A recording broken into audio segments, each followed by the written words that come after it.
This is a picture of me and my beautiful mom. But despite all my love for my mom, the first time I saw this picture, my heart sank. I wonder if you can relate.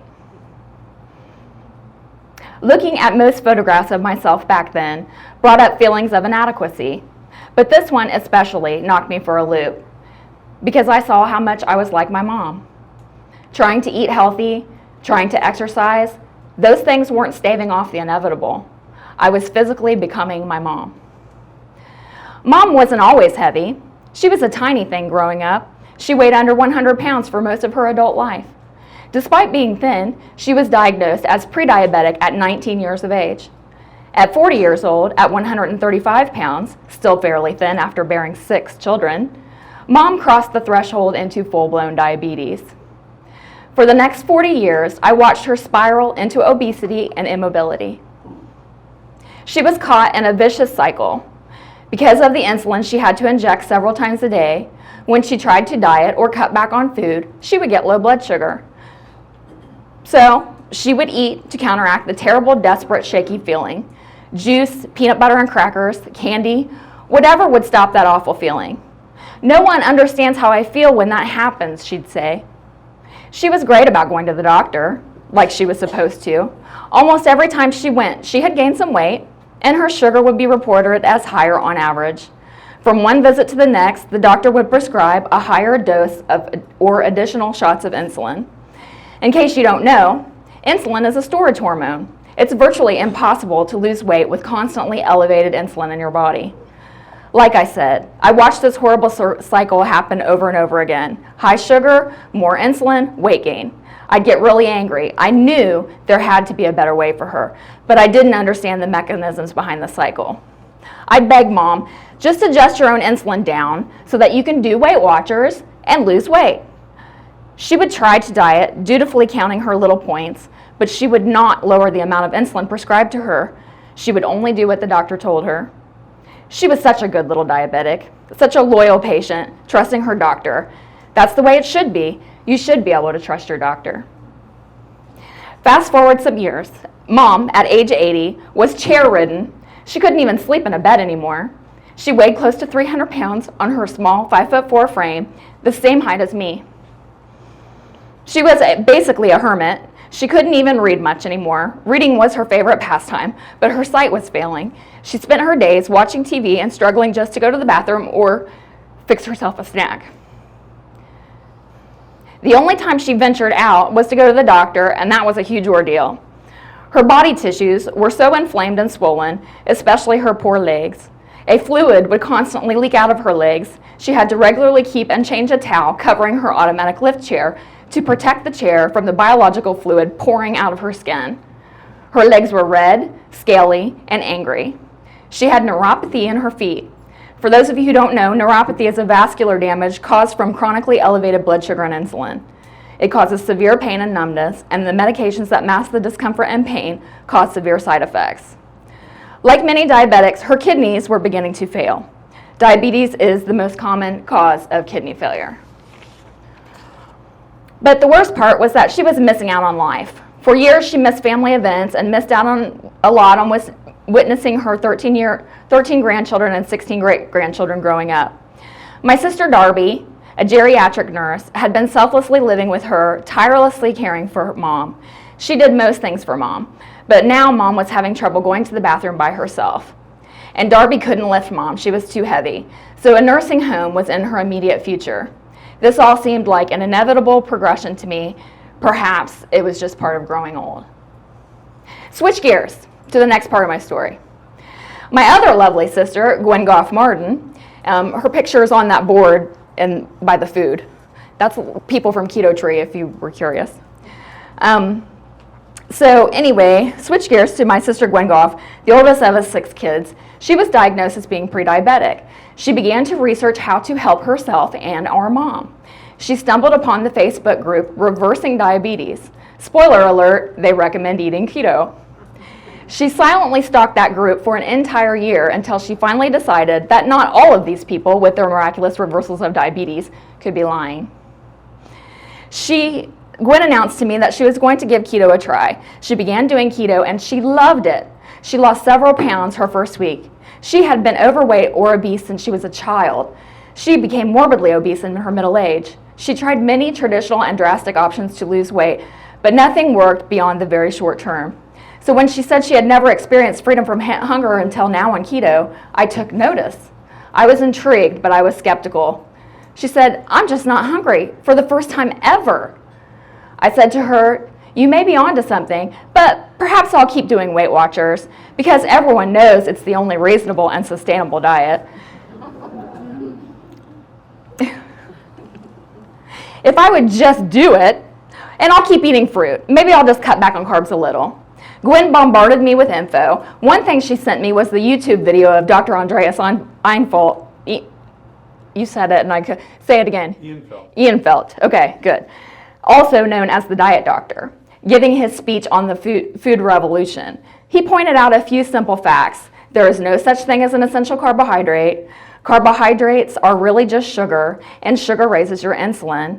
Insulin makes you gain weight. If traditional diet advice works, why is the world getting fatter and sicker at an alarming rate? This was all coming from a man who looks like one tall drink of water. He got me.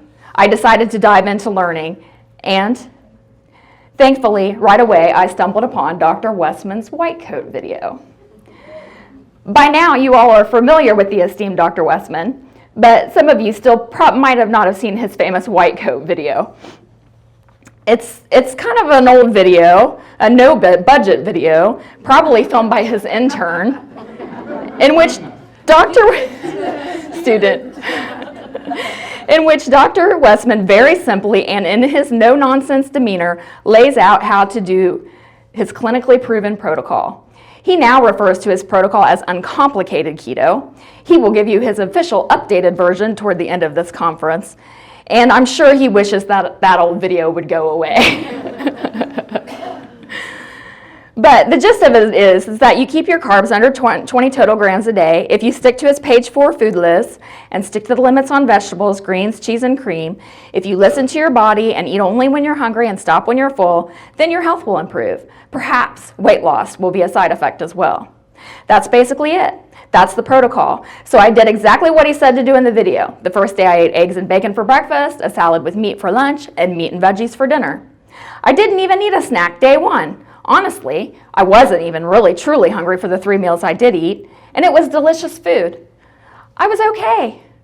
I wasn't thinking about food. I did other things, like pay attention to my kids. I cleaned. I lived life. I lost 6 pounds my first week. Weird for me. Fast forward. Gwen and I are loving keto. We want Mom to try it since we've seen testimony of so many people who have reversed or at least improved their diabetes. Gwen, who lives in California, convinces me that I have to come to Terre Haute and set my mom and sister, Darby, up to do the diet. They probably won't do it, she said, but you have to try, Jenny. Like I said, Mom was impending nursing home, was coming. So I drive the 2.5 hours to Terre Haute from where I live in Dillsboro, Indiana. I go to the grocery store and I meal prepped. My goal was to remove every excuse they could come up with to deviate from the diet. I prepped enough food for probably 2 weeks. I gave it my all. Day 1, I fed them breakfast. A few hours later, Mom, Darby, do you need a snack? Because I've got snacks galore. In unison, no, I'm not hungry. I fed them their lunch in the late afternoon, and if I remember correctly, they didn't even want dinner. They simply were not hungry for it. And it was good food, too. One caveat is that Mom, for the first time, adjusted her own insulin based on readings from her blood sugar monitor. Dr. Westman says, don't do that. You need a doctor's support. Mom's insulin reduced significantly on day 1. Don't do this at home. It can be dangerous to try and do this without a doctor's support simply because medication can quickly become too strong as the diet is working. Dr. Westman tells us if you are on medication, you need a supportive doctor to help you monitor and or deprescribe your medication. In 3 months, Mom lost 37 pounds. Her swelling and seeping in her legs subsided. She was able to use the bathroom on her own. She was gaining her mobility back. She was able to attend our annual family watermelon party, something that would have been impossible pre-keto.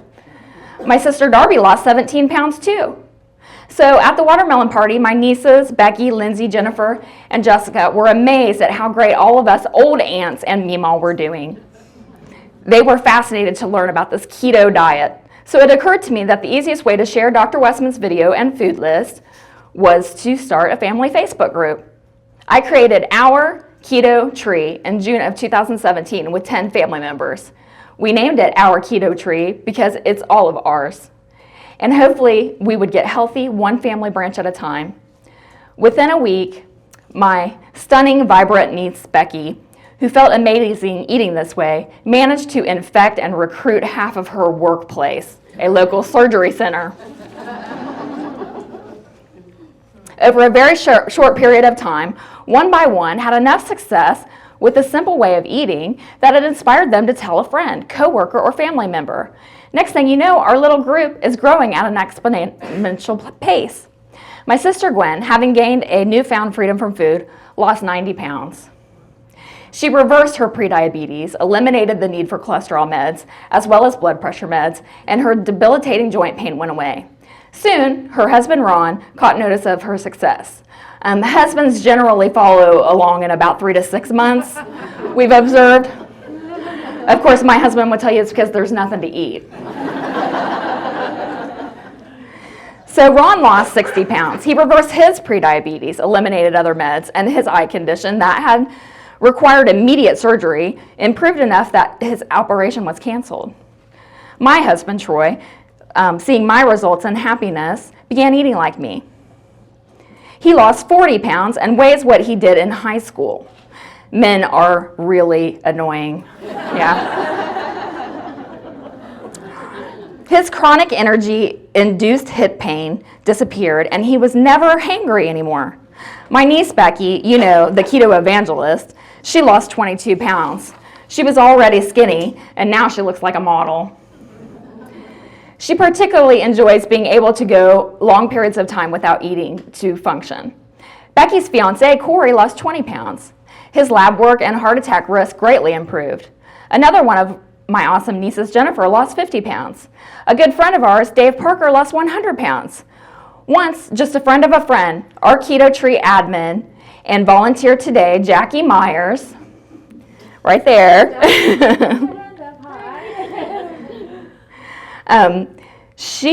Let me see here. She plummeted is what I'm looking for. I lost my place.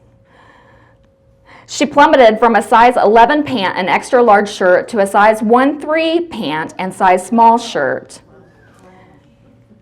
Her husband went from, I was going to say, she lost all that, but she gained me as a friend forever. We bonded. Okay, her husband, Jim, also a volunteer today, right there.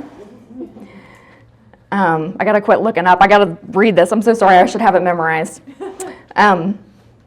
He went from a 44 pant to a 32 pant, and an extra large to a medium shirt. Together, Jackie and Jim have lost 92 pounds. Jackie has attracted hundreds of people to our group because they want to have what she's having. Another volunteer today, Kim Ayton. Where's Kim? Oh, there she is. Has lost 22 pounds, although it appears to have lost 50. She did a post the other day where she asked people to guess how much weight she had lost, and they were all saying 50 and 60 pounds, and she's like, nope, 22. More importantly, she reversed her insulin resistance. She got fired from her endocrinologist. Who recommended keto to her, by the way, which is a good thing here in Terre Haute. I could go on all day. And so it went, person after person, reversing chronic conditions, significant weight loss. Our Keto Tree has over 3,300 members now. We don't try to recruit at all. Like sometimes I'm like, oh boy. They come to us by referral from someone who's had success, whose life has changed for the better from keto. It's a testament to the power of the information. Back to the story. Everything was going great, but this is where it gets tragic. My mom's doctor called. Her sugar was so much better. He was really happy with her weight loss, but her kidney numbers were not good. If you recall, she had kidney problems caused from diabetes. She had been prescribed 2 water pills to help her fluid retention before keto. I had told her I was concerned about her continuing to take them, but I'm not a doctor. And she wasn't, her doctor wasn't supportive of keto. So she ended up being dehydrated, so they admitted her to the hospital. Keto was working so well that she didn't need her water pills probably to that degree. And as soon as she was admitted to the hospital and began receiving fluids, her kidney function returned. So I can hear you guys now. That's wonderful. She decided to keto on and lived to be 100. Not exactly. While visiting her in the hospital, I was appalled by what they fed her. Chicken noodle soup, graham crackers, orange juice, mashed potatoes. I mean, were they trying to kill her? She really did try to abstain and stick to her diet, but her doctors and nurses told her that she needed more carbs. That experience shook her resolve. And it's kind of like Dr. Berry said, the powdered butt syndrome. She listened to her doctors and nurses. And so it shook her resolve, and even though all she needed to do was keto on minus the diuretics perhaps, or just have a doctor's support, she told me she would just add some fruit back into her diet. But if you've been around the keto block, you know that carbs cause carb cravings. She, as always, was a good little diabetic and listened to her doctor. She basically returned to her higher carb way of eating. She immediately began losing her mobility again. Her legs began to swell and seep. In less than a year, she developed blood clots that caused a pulmonary embolism and, we think, a massive stroke, and she died January 1st, 2018. And it was far from a peaceful exit until the very end when she saw heaven. Why am I telling you this story? Because it's important. I'm talking to that person out there, the one who wants to quit because they aren't a size 2 in 2 months. I'm not a size 2.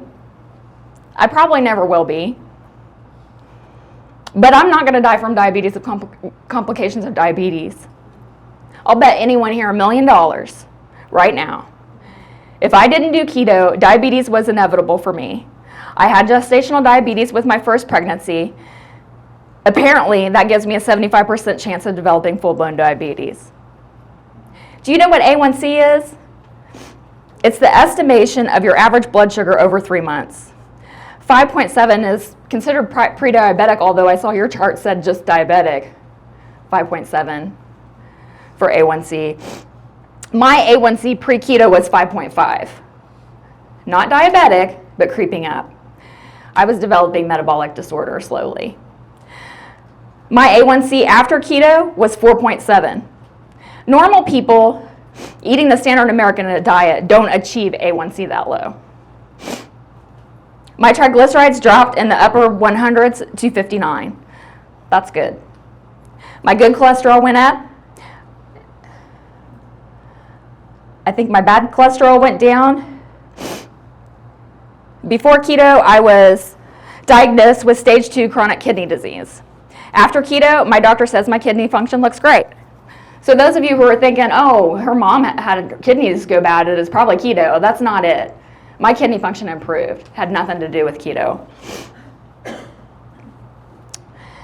So how do I do the next picture? I hit the arrow. I only have 2.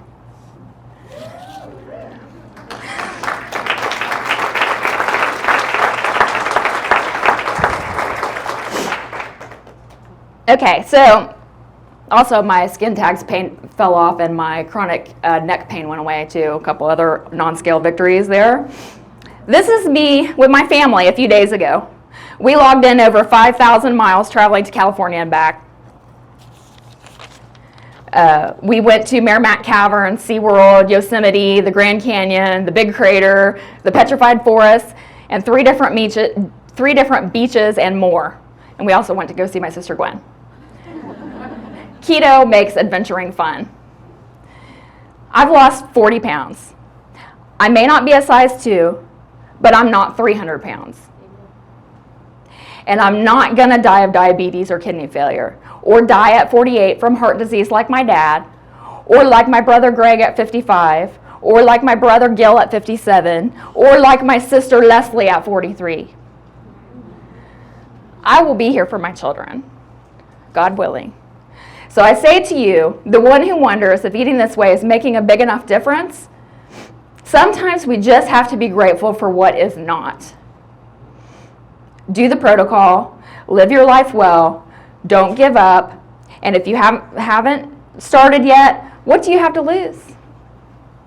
How was the typical standard nutrition advice working out for you? Just do it. And as a friend of Dr. Ken Berry says, or as our friend Dr. Ken Berry says, lead by quiet example. You might just inspire someone else to change their life for the better. Trees branch off and grow, new branches and little twigs. A tiny pebble can make a big ripple. The rebel Dr. Atkins, the kind-hearted Dr. Westman, the fearless Amy Berger, or even little old me can continue to ripple. Start by trying to fix yourself. It's a never-ending process with ebbs and wanes. You may just find that you can make a big difference in your life and in the people's lives of those who love you and watch you. So if you don't live better for yourself, do it so that others may draw strength from you. Find your people. Find your keto. Always seek optimal health and never give up.